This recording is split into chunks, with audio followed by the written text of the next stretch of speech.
Horses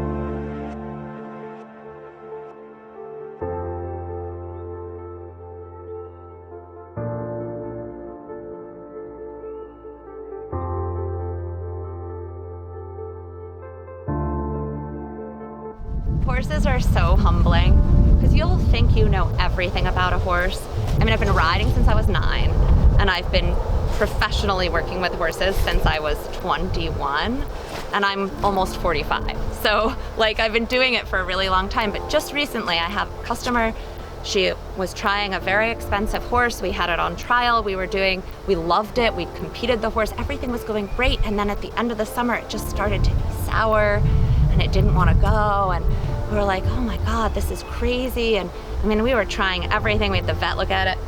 I called the trainer who still owned the horse, and she came over and she just told me to ride it in a bigger spur, like a much bigger spur, which are the little metal things we wear. They don't look like the cowboy spurs in the movies. But I put him in the bigger spur, and the horse has been perfect. Well, and all those things, you see people riding with a whip or a spur, and everybody thinks that it's like a kind of brutal, but really they're tools of finesse. It's for subtlety, and that's what that horse was teaching us, is he was saying, you know, like, you actually need to go bigger so you can finesse me more instead of pushing me. So, I mean, I always try to encourage that here with my own customers, that like, when you're here, be here. Be in this space, like use your mindfulness and be present with your horse.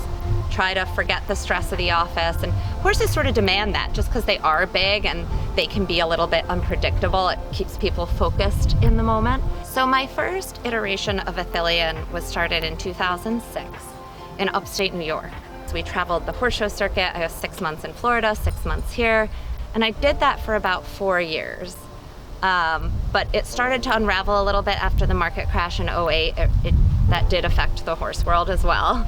And I ended up deciding that I was going to close it up and go work for another farm, which is what brought me to New Jersey. So I went to work for a woman in New Jersey, and I had housing provided for me at the farm. That was when I found Highbridge. So toward the end of my stay with her, like, I would go to Highbridge, like to the coffee shop, and I would just be like, I want to live in this town. So when I left working for her, I decided I was going to start the business again, but in a very different mode. So we weren't going to travel the show circuit week in, week out. We weren't going to go to Florida. It was going to be much more focused on working professionals who can't necessarily, you know, wander off to Florida every weekend. And I was going to spend winters here. And I moved to Highbridge and just fell in love with the town. So then it really just became finding a farm that was convenient to that. Which I found this farm, which isn't in Highbridge proper, but I am. And I bought my house in Highbridge in 2018. I just love it there. So I think sadly people think that the horse does everything for you, that it's just like an automaton.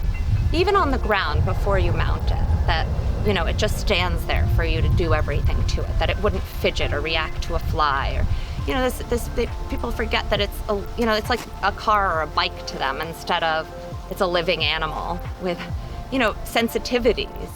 And I think people just sort of miss that at times.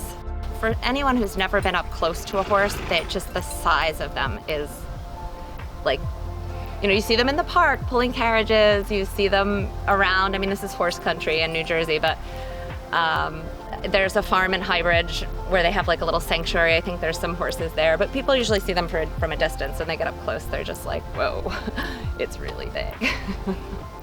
But I actually partner with a nonprofit in New York City called Gallup NYC, and they have 3 locations. They do handicapped riding. They also do non-mounted therapies.